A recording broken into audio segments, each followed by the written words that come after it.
That's good. Yeah, smart idea. 24 size.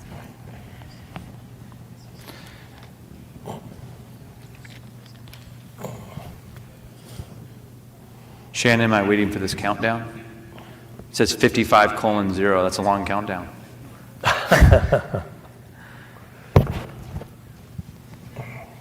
Good to start? All right, well, welcome to this session, 3:30 to 4:30 on athletic excellence in classical education. Before we begin, I'll introduce my panelists and tell you a little bit about how the panel will go. And there's always at the end a time for Q&A, and we would very much invite you to come and bring those questions. My panelists, Dr. Jack Duty is a visiting professor at Skedal at ASU. Dr. Duty is a professor emeritus at Villanova University, having served there from 1969 to 2019, where he served as interim dean of the College of Arts and Sciences, director of the honors program, and founder of the first-year seminar program, Augustine and Culture. He has taught classes on philosophy of sports since 1977. Also on my panel is Ms. Christine Jag, who began her career at Great Hearts in 2014. She is currently the Senior Director of Excel, which oversees extracurricular, co-curricular, and extended learning programs. She oversees all operations, functions, and activities related to out-of-school time for those students. Combining the high-quality mission and vision of Great Hearts and the classical education with business operations, Christine develops, monitors, and implements strategic direction for all school programs. She has a passion for supporting the culture of the community by providing programs that cultivate the minds, bodies, and hearts of students through the pursuit of truth, goodness, and beauty, by the corporate work of learning and engaging together. Christine herself was classically educated from elementary school through high school in Dallas, Texas, and continued those classical pursuits in college at Baylor University. I wonder if that's your choice for March Madness. She currently serves as the Great Hearts Network. She currently serves the Great Hearts Network out of her home city of San Antonio, where she lives with her 3 sons. Our final panelist is Zach Hilton. He's an NFL alumni with a 6-season career. He spent seasons as a member of the New Orleans Saints, New York Jets, and San Francisco 49ers. Prior to his NFL career, Mr. Hilton attended the University of North Carolina at Chapel Hill, where he received a BA in history and was captain of the football team his senior year. Mr. Hilton attended high school in suburban Washington, D.C. at a Jesuit school with a college prep and liberal arts focused curriculum. So a wonderful panel with lots of perspective. And so how it will go is I have some questions I came up with that I think would be meaningful for myself and my own growth, for our panelists, but also for you here in the building or you watching when it comes to athletics and the classical tradition. I'll ask a panelist a question, give him or her about 10 minutes, but that 10 minutes will involve not only an initial presentation, but maybe some other panelists jumping in. And then finally, we'll have 15 minutes of Q&A. So my first question is for Christine Jag. What is or should be the role of athletics and competition team sports in a fully developed classical education? Thank you, Kyle. Well, I did write down notes because this is something that, as we have discussed before, can go on so many different tangents. But I think a first key principle here is that we as humans are embodied, along with having a soul and a mind. And so humans need to develop and pursue excellence in intellect and body and soul to be the best version of a human. The exercise of pushing one's body to strive for a greater ability is to serve more fully one's telos and enable one to be more free. These pursuits of excellence of body and spirit, they're often not done independently. That is, for example, why while pursuing excellence physically, you're often growing in virtue as well. And not only that, while you are running a race or swimming or climbing a mountain, you are not only doing those physical things, and it's impossible to do those and remain unchanged in your mind or in your soul throughout those pursuits. So on one hand, athletics is essential in a classical education for physically training and disciplining the body that leads to a better physique, better health, and ultimately happiness. And also, as part of athletic competition, that creates a unique community environment where athletes are able to struggle, finding strength of spirit and building camaraderie. They must learn to demonstrate honor and respect develop humility, and be able to celebrate their own and others' achievements. But with athletics, specifically as it relates to virtue development, I'd like to point out that athletics and physical education lend themselves in a particular way to better virtue and character development. In classical education, there's a lot of talk about habit formation and habits of the soul.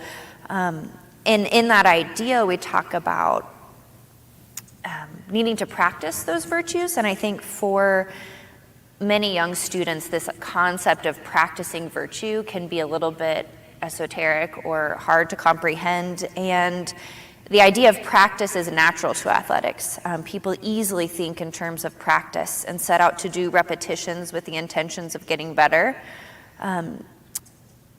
But through the practice that comes with athletics and exercise, I think it provides a way to clearly understand and practice, if that makes sense, and getting better at it and refine where attention efforts need to be in order to build better habits, both physically and morally.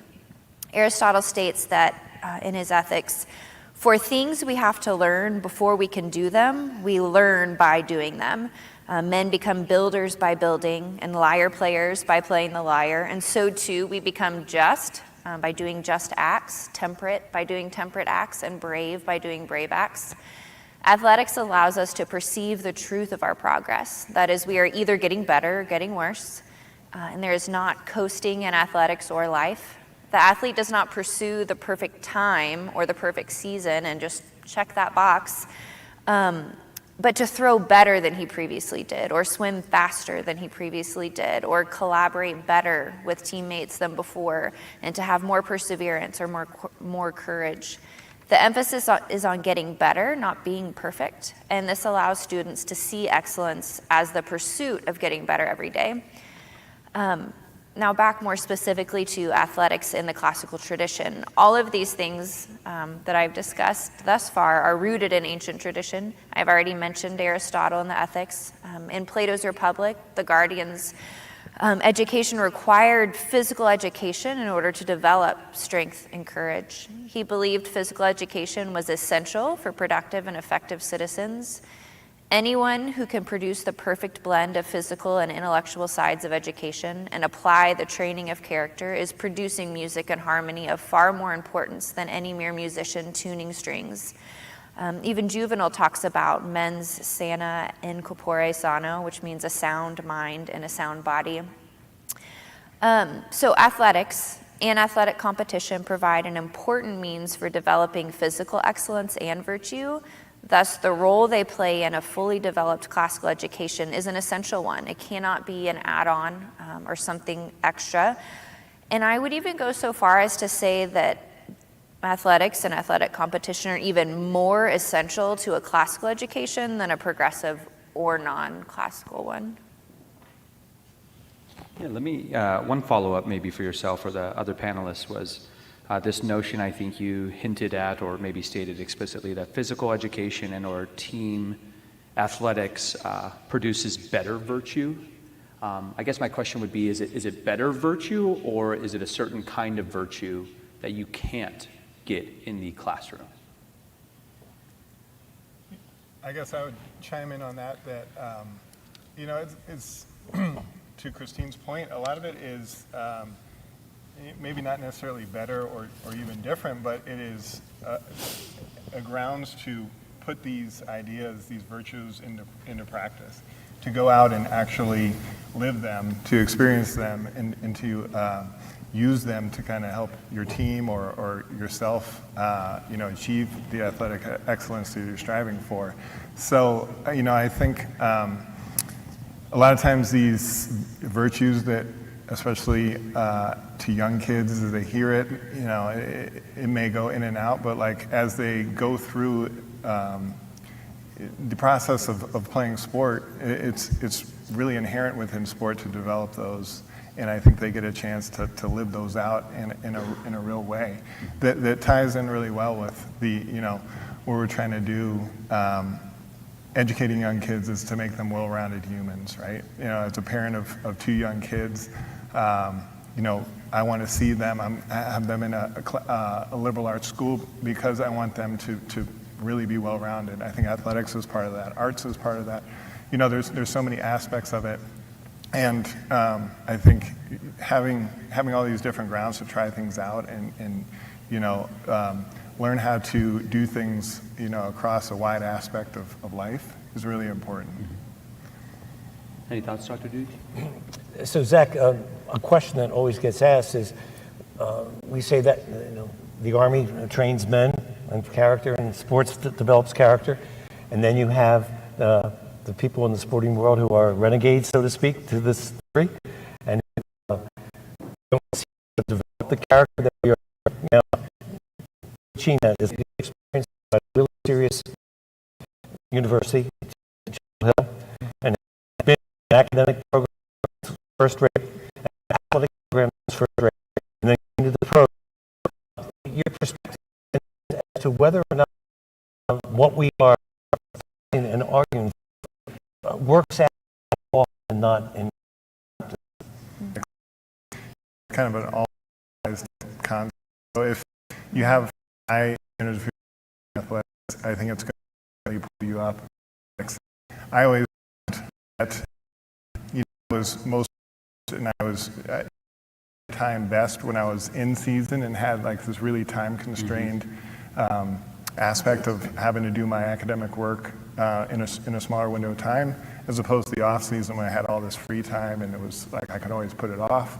So I feel like there's within athletics, and to your point, you know, if you're striving for excellence in one, it's going to pull you up in the other. Yeah. I was once faculty advisor at Villanova for the athletic program, so I have some personal hands-on experience here. And I think it's the case that what you say is true more than half the time, and that is when you are on a tight schedule, you are practicing, and you have all this time commitments, especially in a one program, you do, if you're interested in getting an education, develop time discipline, in order to everything that is being. On the other hand, advisor who work with students to know which class is the add with cared about their education is not they did support and recruited to play practice. Number of schools, number of being a school leader. On the flip side, seeing the students struggle academically, they become part of the team sport. How the virtue and what they learned and helped them in their academics always seems to be fruitful. Might open the door for us to be somewhat critical, hopefully truthful, about how athletics in classical schools. The question is, what are the perceptions the broader education community has regarding athletic excellence in classical schools? What is not? Which perceptions do we want to project in, and which perceptions do we want to change? And let's give an anecdote of also in a varsity basketball, how often students come and want to go to the school, and the school that is academically inclined because their focus is athletics. How difficult it can be looking at that student that we care about too. But I've noticed there's a perception about schools beyond just size being smaller and what athletics is in schools. So please share that.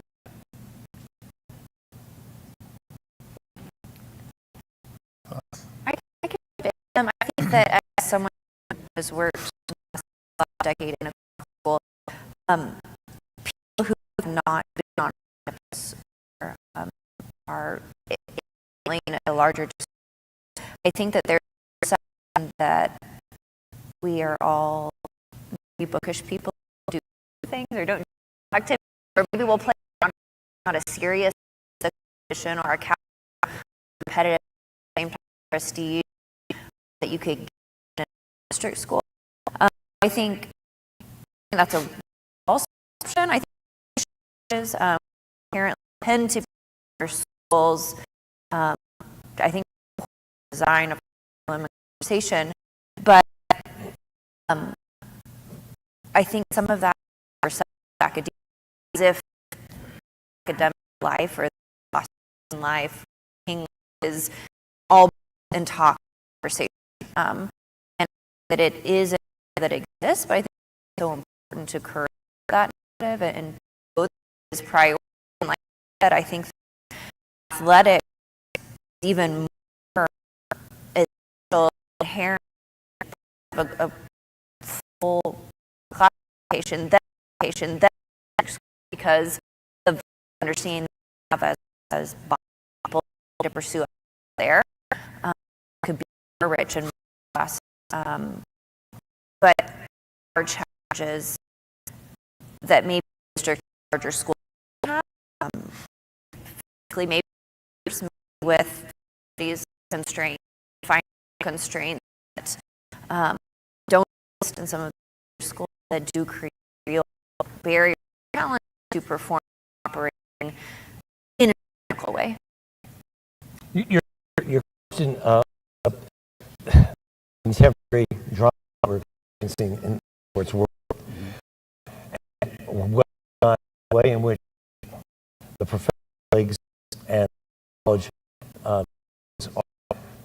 changed due to recent legislation and the introduction of new rules as to whether or not that perception of athletics as solely concerned with economic growth will trickle down to the next level, to the high school level. And so for me, the question that really is front and center in terms of what we need to respond to and take seriously is just, given the fact that we've already argued that we should have athletic competition and athletic training in classical education, how does that actually play out in what is normally a smaller school as well? Yeah. So there once would have been a time at which the better athletes in a high school program played football and quarterbacked in the fall, were the point guard in the basketball team in the winter, and played shortstop and pitched in the spring. That's the world I grew up in. Yes. And the better athletes were three sport athletes, and the best of the best were the ones who were quarterback and pitcher and point guard. Independent of anything that's happening with NIL and transfer portal rules, youth sports has now become dominated maybe by Broadway parents or helicopter parents, into which an athlete, a young student, is encouraged either by their parents and or by their culture or by their coach to become a one sport athlete who trains 13 months a year and develops the skills that are only though necessary for the sport that they are engaged in. Whereas my previous example of a model athlete was someone who knew how to dribble and how to be tackled and how to hit a curveball. Three very different skills than the skill of learning how to swim very fast or how to head a ball into the soccer net. And so I think that within our model of framing, that we are educating the whole person. Now, not only should we be educating the whole person in terms of mind and body, soul and body, but we should be educating the entire athlete as well, which means that the athlete should not be pigeonholed into one kind of skill set. And so for me, if I were the athletic director at a Great Hearts program, I would want to see our students developing many athletic skills that they could learn through participating in many different kinds of athletic programs rather than just developing one skill set in one sport. Yeah, I totally agree with that that outlook, and I think that the early focus on one sport is detrimental in a lot of ways, and going back to being well-rounded people, I think having like a diversity of perspective within sport is really important for not only physical health but like mental and just the approach to a game. But I guess kind of getting a little bit more back to the original question of like the outside perception of smaller schools, I guess from my experience growing up in suburban Washington, D.C., there was actually kind of an inverted standard for the best athletic schools were the smaller private schools. The big public schools are these massive, 1,000-person class schools.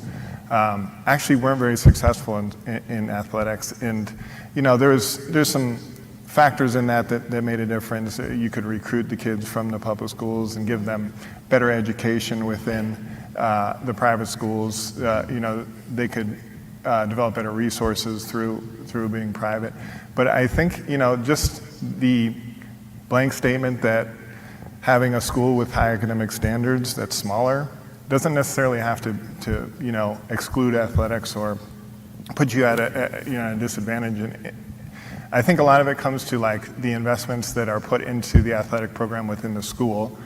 And then, really the most important thing is that success is an incredible marketing tool. If you have a program that has success, even if it's, one sport at one school that is consistently excellent, kids are going to find their way to that program, and kids are going to, like make exceptions or, find a way into it. And I think that, parents inherently are going to want to put their kids in a place where they're going to get well educated, whether or not that the athletics is, a part of it or not. So, I do think there's an ability to have a small school to have high academic standards and still achieve, success within sport. There's specific constraints, and I think, just being realistic from the outside, I think the initial perspective is, small school academic focus, probably not the best environment for a star athlete. But I don't think it necessarily has to be that way. I think it comes down to like the individual school, the individual program, putting coaches in place, having resources enough to at least compete against the bigger schools. And, I think it's absolutely possible to create an environment for both. Yeah, and if I could add to that, the Chronicle for Higher Education, which is the Bible and our trade magazine in our profession, is running a set of advertisements right now for a series that they are now publishing on whether or not athletics at the college D3 level will help and enable D3 schools to survive the economic crisis which is coming, and that actually has already started. And as we all know, there are a number of small schools, very often small liberal arts schools, which are closing, and they're closing at an alarming rate. And the Chronicle is arguing that perhaps it might be the case that encouraging D3 programs to flourish will enable the school to attract more students and therefore allow them to survive the demographic crunch which we are now experiencing. Yeah. Thank you for sharing that at the end. My next question is, there's a handful of questions here. I'm going to ask Zach to start, and then others can certainly chime in. Does the focus on moral virtue that tends to be highlighted explicitly in classical schools put student athletes in those schools at a competitive disadvantage?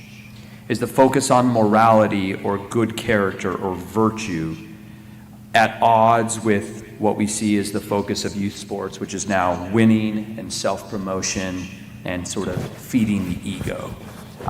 And then after you answer that, maybe, is there anything wrong with the classical school saying, for our athletic programs, winning is the primary focus? So I think I'd like to actually kind of reverse it and answer the last question first and then tie it back in. I think in respect to the question of, is there anything wrong with winning as a primary goal? I think that, if winning is the only thing, then there's a missed opportunity to use sport as a platform for human development and having one reach their highest potential. Now, I'll caveat that with saying I think, it's really important to place a high value on winning. I think the reason for that is inherent within sport. There's two types of goals, and I think one there's the finite goals, and then you also have the infinite goals. So your finite goals are specific to the sport. They're something that is defined by the rules of the game, an opponent to compete against, and then a defined outcome, win, lose, or draw. Alternatively, you have infinite goals. So these are, lessons, values, attributes that you can gain through sport that you can apply, across all aspects of life for an infinite amount of time. I think it's really important for those infinite goals to be acquired. You need real stakes from the finite game. So, I guess another way of saying that is if winning doesn't matter, then neither will the lessons. Failing just to fail doesn't really teach anything. But if you fail at something you've poured your heart into, if you, dedicate you dedicate yourself to an outcome and you really, really want to achieve it, those are the type of things that forge the lessons permanently that you're able to kind of apply across life. So, I guess flipping that back to the first part of the question on, is a focus on virtue, does that put student athletes at a disadvantage? To that part, I'd say definitely it does not. I think, the main thing is that those infinite goals that I referenced are, that's the real win. So if student athletes are acquiring these infinite goals that they can use across their life, that's the most important thing. And sport can be an extension of those values that we're trying to instill in our children. So, but even within the, the finite aspect of the game, I think that, in my experience, the teams that I was on that had the most success, the athletes I was around that were, the most outstanding, had extremely high virtue, excellent habits, and they use those to kind of stand out from among the crowd. And, I think the best way to close a talent gap is to have a bunch of individuals who are, thriving off their virtue and able to, do things that their opponents can't because of, how disciplined, how focused they are. Similarly, if you have, elite athletes where the margins are incredibly small, and, you have somebody with high virtue, high work ethic values, those are the ways to get the small edge that, elite athletes can kind of thrive within. So, I think when we think of the virtues that we talk about with our kids, we talk about, perseverance, which is pushing through challenges, obstacles. We talk about responsibility, committing to a grueling practice schedule, being reliable for your teammates. We talk about wisdom, learning from failure. We talk about courage, doing hard things under pressure. I mean, these are literally the things that win games. So I think we're actually doing a great service for our kids by, exposing them to these values. And then the more that they can be exposed to them from a variety of people, if they're getting it at school from their teachers, if they're getting it at home from their parents, if they're getting it extracurricularly from coaches, I think these values start to sink in. And I guess I'd kind of close with sharing this, that I don't necessarily think it's totally important for the kids to kind of have this holistic view of what they're taking in. I think just going out and trying to have fun, trying to compete, trying to win is going to inherently develop these things. I look back to when I was at the end of my playing career and had to transition into a new career. I had been so laser focused on being a professional athlete that I didn't even allow myself to think of what I was going to do next. So when it came time to move on, I felt unprepared as far as, I didn't have a network, I didn't have internships where I had a resume built up, and I really had to start from scratch. But I was able to pull from these virtues that I had developed from within sport.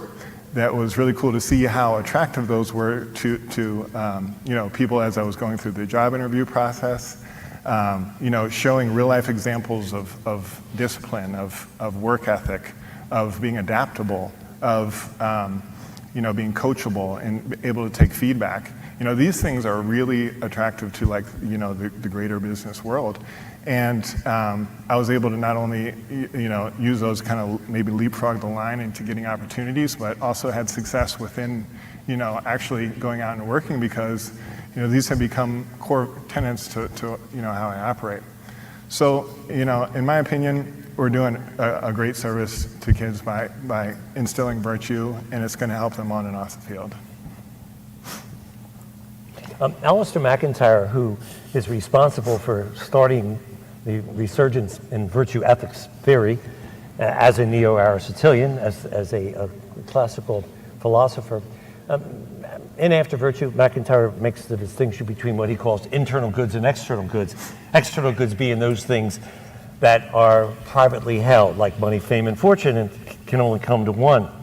And winning can be therefore seen as merely an external good, because in order for me to win, you must lose, and we can both not share that W. On the other hand, McIntyre points out, and Christine, he loves the concept of practice, which was at the center of your remarks. In an athletic competition, we're in a practice, and the point of the practice is to achieve the internal goods that are specific to that practice, and that can only be learned in that practice. And those internal goods, by the way, are things that can be shared by everyone in the practice, because they are communal values rather than individual values. And so learning how to play on a team that is aspiring to winning can both at one and the same time provide the grounds for learning how to develop those goods that are internal to all of the members of the team, as well as those goods that can't be shared, i.e. the external goods of money, fame, and fortune. And so athletics allows you to provide the absolute circumstances in which this kind of virtue formation can occur. Precisely. Can I add on him? You're making me smile because I was reading this book in preparation for this panel by a dear friend of mine, Dr. Little. I don't know if you're familiar with her, but she is a really great scholar in character, but she's also an elite, like world-class athlete in ultramarathoning and distance running. And thinking about this question about virtue and moral development, perhaps maybe being counterintuitive to driving for a win or elite performance. Dr. Little here talks about what she calls performance-enhancing vices and wrestles with those, but part of it that she brought up was Alistair McIntyre, and about how he identifies virtues as constitutive goods of a given practice. For example, foresight in chess or patience in running. But she brings about just this really interesting conversation, wrestling with there are certain vices that can maybe bring you to a higher degree of excellence, so to speak, and better performance, such as pride or envy that really might drive you, or even this intransigence that may push you farther than what's maybe best for your body for short-term gains, or dishonesty, or selfishness. And what is the role of virtue development and really striving for virtue?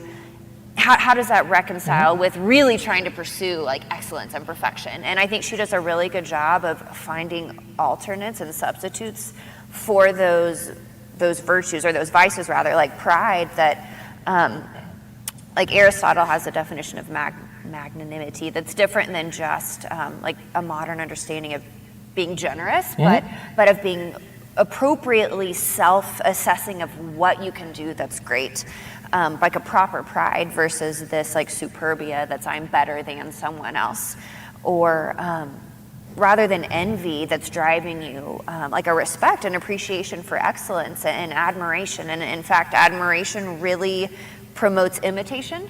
That is a good virtue. And so there's a lot of really interesting conversations where I think while there are these vices, or what seems like it might be conflicting with classical education or moral virtue development, I think a way that we can actually make it better and better for the soul, but also best for performance in a way that's still virtuous. One of my favorite examples to use with my students in my class is to talk about how when you win as a team, everyone on the team experiences the joy. And at the moment of winning, even the guy who maybe lost his starting position, for that moment is also joyful and is no longer and not feeling the disappointment of having lost their starting position. But joy is an internal good which can be shared among the team as opposed to the external good of how much money you make by winning the game. So as an example, if you're, say, golfing, and you're in a tournament, and no TV cameras are around, and you can execute a little foot wedge just at the right moment that puts you back into the competition and you win the tournament. Will the joy that you experience of having won the tournament with a foot wedge equal the joy that you would have experienced if you had won it by following the rules of golf? I submit that if a person were to win a tournament with a foot wedge, they would have the money, they would have the Charles Schwab, FedEx points, but they would not experience the same sense of joy, the internal good of having won by having practiced the virtues, as opposed to practicing the vice of cheating. Let me end with the last question that may then spark some questions from our audience. What are some very specific challenges that classical schools are facing or will face when it comes to achieving athletic excellence, and how can we or should we begin to address those challenges? I want to answer this question by thinking about, well, what kind of challenge might be seen as being the most problematic in a classical education environment. We classical philosophers like to look for the essence of things. And one of my greatest experiences of thinking about the way in which sports promotes competition and or brings out the competitive edge in a person. Have you ever gone to a soccer game for 5-year-olds? I've had that opportunity several times. My son is a soccer coach, and his 2 boys, he coached at the age of 5. Have you been to a soccer game with everybody as 5 years old? Oh, yeah. What you would see is 14 5-year-olds in a circle like this going for the ball. And then there'd be 4 people who were dropped off by the parents who don't want to be there, who'd be standing around looking somewhere else because they don't really want to compete. Whereas the other 14 are naturally competitive, and they think that the point of the soccer at the age of 5 is to dominate the ball. Well, that strikes me as showing that being competitive is a fairly normal piece of human behavior. Those 4 who are looking elsewhere will probably never be competitive the rest of their life, and they will develop other kinds of skills. But the majority of us at the age of 5 experience already a moment of competition. Now, that leads to the concern that competition breeds alienation. And this very great philosopher, Drew Hyland at Trinity, wrote what I think might be the best think on competition. And he entitled it, Does Competition Lead to Alienation or Friendship? Well, we all know that competition can lead to alienation. And when I ask my students, they all, who have been in sports, will say, yes, I've experienced moments of alienation. Again, going back, one can think of it when I was growing up in my house, Christmas night, all the toys have been brought out, and you take one of the new games, let's say Monopoly, you start playing Monopoly Christmas night, and you land on New York, Tennessee, St. James, North Carolina, Pennsylvania, and all of a sudden you're bankrupt, and you're angry because you're losing a competition, and mysteriously the board goes flying into the game. Have you ever experienced that? I've done it myself. Of course you have. I plead the fifth, but yes, I understand where that example came from. Well, according to Hyland, if competition is pursued for its normal telos, for the end value and goals of competition, that what competition would do in its paradigmatic sense lead to friendship and not alienation. Now, what are the arguments that he makes that competition in its true sense, not ideal, in its true teleological sense, should operate? Well, Hyland points out that there are 2 models of human nature, and one is monadic and one is relational. And the monadic one is a highly individualistic one that, I'm in it for myself, and everything in this world revolves around my own needs. And the relational model of the human nature is that we are all, by definition, relational. We're in a relation right now here on the panel, only having met each other 45 minutes ago. I went to a comedian show one day that began by saying, luckily for me that when I was born, my mother was nearby. We are relational from birth. And everything that we do is done in a relational capacity. Well, if we are in fact relational, then what is it that we need to do in order to reach our telos, according to Hyland? Well, Hyland then goes to Plato and Socrates and points out that human nature is erotic. And erotic in the sense that we are searching, we are seeking. And the word competition, by the way, etymologically means petitio con, to question with. The nature of competition is we need to compete with. When you play tennis, how much joy do you get going out to the court and hitting the ball against the wall for 25 minutes? That's practice, but that's not competition. When you are competing in tennis, you want your competitor to bring out the best in you. Unlike golf, which has a handicap, and the worst golfer in the world, myself, can play with really good golfers because I get strokes whenever I play. If you play tennis against someone who is not your worthy competitor, what will happen? Your game will go downhill. In D1 football, it's playing to the level of your opponent and having that game that's a trap game because you don't take the game seriously, and all of a sudden you're in the fourth quarter and exactly what your coach said was going to happen is happening. Why? Because you didn't take your competitor seriously. Whereas when you're playing, you're the most ardent competitor, you're jacked up to do your very best. So what competition does is inherently bring out the best in us. And if we want to be the best that we can be, we want our opponent to be the best for us. Therefore, Hyland argues, your opponent is not your enemy.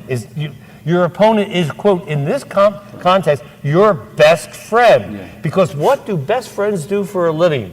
They bring out the best in you. So your best opponent is your best friend because they are doing you a favor and bringing the best out of you. Zach, Christine, what would you say are some current challenges to athletic excellence in classical school? And I'm going to ask you to be very, very quick so we can get to question and I answer. can jump to it real quick. Being quick, I think I want to make two distinctions. There are classical schools that are private schools, and there's classical schools like ours, Great Hearts, that are public charter. And I think some of the barriers and challenges will be very different there. I think one barrier that probably would be shared is being that we have a large priority on an academically rigorous career for our scholars. Some of it's just time in the day. And then as a public school, there's so many constraints put on our time and what we have to do within a certain number of minutes that there's more demands on that academically or support-wise or otherwise that it doesn't allow for or makes it strategically challenging to give space for meaningful athletic development and education. I think another one is that specifically in some private schools, I've been to small developing private schools that struggle financially, but then there's also some that are large and just very affluent that may not have the same challenges that like a charter school would. Just I think money is, because I think that hugely impacts space and facilities and transportation, that if you were to go to all of our Great Heart schools, just as an example, 10 in Texas, more than that in Arizona, consistently in athletic departments, barriers to them being competitive and running excellent programs, the first few answers consistently will be the buildings that we have or the space that we have or the ability to transport our students to where there are enough fields or games. Sure. And those are huge burdens for participation. They become burdens for parents. But even time in the school day becomes barrier. So I think, unfortunately, money and logistical things ends up being larger barriers to just competitive excellence and how we can perform, which then affects the community because so many people have a formative experience, not necessarily as athletes, but participating in the community. And if we don't have robust games and space. And sometimes they're seeing a lack of success, not just in terms of winning and losing, but of facilities. 100%. Zach, anything you can add? I think that's exactly right. I would point to resources, facilities, and within that coaching. I think if you have places for athletes to train and do so at a competitive level, and you have coaches to develop, I think you can make a program at anything. Yeah. So I think those are the two most important things. Thank you. All right, let's open it up to any questions from the audience. And I haven't been here before, so I'm not sure how it works. If a mic goes around or if you just have to... Oh, there is a mic right there. Down in front. In the front, great.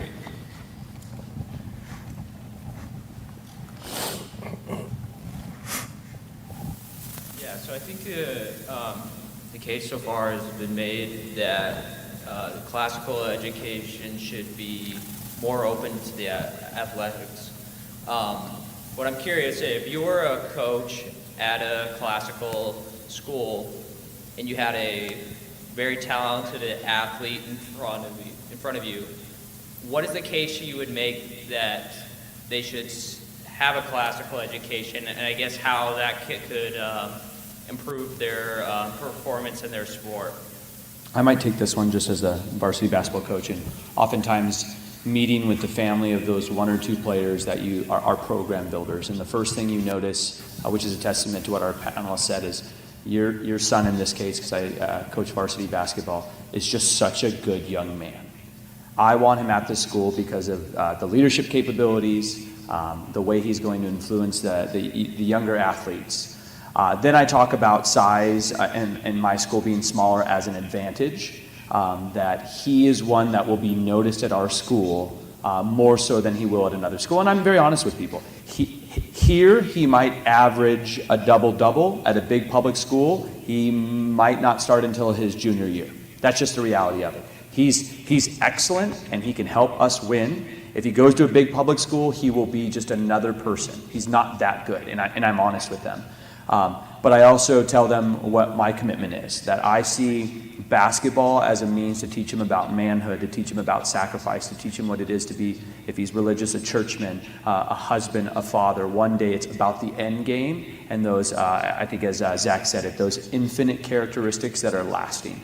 And so I get to the end, right, of what sports will bring, but I also tell them he's going to help us win and I want to win. And there's something that comes with winning and seeing the fruit of your labor, whether that's the actual win in the record or overcoming something. So it's usually a conversation about who I am and who their child is and how that together is going to be something meaningful and lasting. And the greatest blessing I have is now I'm the assistant coach to one of my former players who's now the head varsity coach, and now he's coaching my son, which is when you see that generational relationship, there's something really meaningful about that. Yes, sir. Can I add one Oh, thing yeah, to what he said? absolutely. Sorry. Only because I feel like you answered from one set of circumstance, almost like in a recruiting sense, and yeah. and selling a student on coming because they can have a rich athletic experience. But his question also made me think of, in the way that he asked, I'm trying to remember exactly the words he used, but there's a lot of studies that have proven that participation in athletics can actually improve academics as well. Yes. And I think that idea of having both, and I think athletics, like we've said time and again, really teaches those virtues of being a responsible adult and a good human. And so they can learn those things that would apply to academics, but also if you're participating in athletics, especially in a school setting, there's a lot of things about it that almost force better study skills with the structure and the discipline that's needed, but even external things like the academic accountability. And I think there's a lot of things that go with participating in sports alongside a rigorous academic career that make both better athletes and better students. Absolutely. Versus just athletics outside, like those things separate from each Correct, other. and I think part of the recruitment is think about what you're going to get at this school in addition to basketball. At this other school, you're just going just for basketball, and what are the next 4 years of your life going to be like? So obviously, yes, talking about all the benefits beyond the sport itself. Yes, sir. Hi, thank you. I'm Robert from Fort Collins, Colorado, and I want to ask about the physical education classes during the day at a classical school. I look at my curriculum and I think about how different my history class looks than the public school down the road, and how different my Latin class looks compared to the one that doesn't exist at the public school down the road. And in a lot of the curriculum, it's really easy to draw that distinction. But I look at physical education and I think, well, I've got a basketball unit and so do they. I've got a volleyball unit and so do they. How is it that the physical education class itself ought to look different at a classical school than our competitors? I think it's a really great question. And in my head, I wish I could grab a sheet of paper that I have on that table over there. But we have, as a great reference, you could probably go to several of our schools' websites, an athletic handbook. Some of it's teacher-facing, some of it's parent-facing, but that really talks about the amount of intentionality behind our physical education program that isn't just teaching skills, but it goes through physical development, but also that character development, but really talking about the importance of us as bodied people and pursuing excellence and temperance and discipline. I'm trying to be brief, but I think I would love to share some of those documents because there's so much intentionality about the progression in which things are introduced, the way in which things are introduced, and what is introduced, that is a level of intentionality and thought and a progressive program with an end in mind at every, whether it's just elementary school, K-5, and then a specific end in mind of what development should happen in middle school and in high school, that I think is different than you might find in a non-classical school. Thank you. Thank you. I really enjoyed your comments. I especially love this idea of kind of a re-emphasis of a three-sport athlete. I love this idea of bringing about, and I think it's something classical schools could be really good at, like putting forth a Renaissance man again. And I think people are scared of that. They're afraid that offends some, makes some people feel bad. They can never live up to that. But I so disagree with that. I feel like it's a rising tide. It brings a lot of people up to aspire that. A lot of people that never play a sport would when they see, not for it to be idolized, but to be something to pursue. And I feel like that starts, and this goes into his question a little bit, but with really strong PE programs, field days, recess on a big field, and you got into the facilities a little bit, but we do have big fields that never get, well, rarely get used for recess, and they're contained in this small area, but you put kids out on a big field and you let them get pushed around with maybe a little less teacher supervision, and they try to figure some things out. And I think I'd also bring up from a PE perspective, back in my days, it was the presidential physical fitness testing. I don't remember what it's called these days. I know my children experienced it at a Catholic school years ago, but there was a huge push for it. And you saw, like my daughter who was in 4th grade, heard an 8th grader did 6 pull-ups, and she was training so that she could do more than him, and she did. That's awesome. So I just want to know how we can bring that competition back in those younger years to move it up. Yeah. One of the distinctions I've noticed is parents or schools or teachers or school leaders, coaches being satisfied with hard work versus competition. I've always noticed the irony between a lot of great heart schools are very successful at running sports, which is kind of a certain kind of virtue, but then, I'll call timeout and ask my players, so is your guy inclined to drive or shoot? I don't know. Is he left-handed or right-handed? I don't know. And I say, no, knowing that is competing, not just going out there and working hard. I also think my question about moral virtue, right? There's such an emphasis on compliance rather than character that I think we don't have kids running on those big fields because that's hard to manage and they might do something wrong. And so I've seen the challenge of our emphasis on and goal of compliance makes it so that kids don't think outside the box when it comes to sports. They're waiting for their coach to tell them exactly what to do because they're so ingrained with, I'm a good student when I do what they tell me to do. I've noticed that just being in Great Hearts, that my kids are so wonderful, but they don't have that competitive edge, and I'm wondering why. But I'll send it to the panelists as well. I guess I would say, in regards to, physical education, and, I think that's just a wonderful opportunity to expose everyone, whether they choose to compete in sport, to, some of these virtues that we've been discussing here and some of the advantages of physical advancement. So, I think that giving everybody an opportunity to go out, use their body, discover things about themselves, build some foundational skills is really, really awesome. And, to your point about not getting so caught up in compliance and just letting kids learn and play and have fun. As a parent of a Great Hearts kid, I would encourage more of that, to let kids just go out and learn, and play with each other and just go out and have fun. Yeah, they sometimes think the overly physical is something wrong. I've encouraged teachers, never tell young men who are horse playing, knock it off. Say, do that, and tell them when to do that and where to do that. Because when you say knock it off, they think something's wrong with horseplay, when no, they need to have those moments. Yes? Most of your discussion has been about the good athletes and what they're getting out of the program. I have a 10-year-old grandson.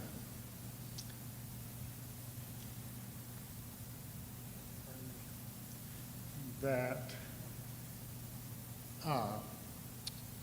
hasn't been able to learn to ride a bicycle without training wheels because he's afraid to fall.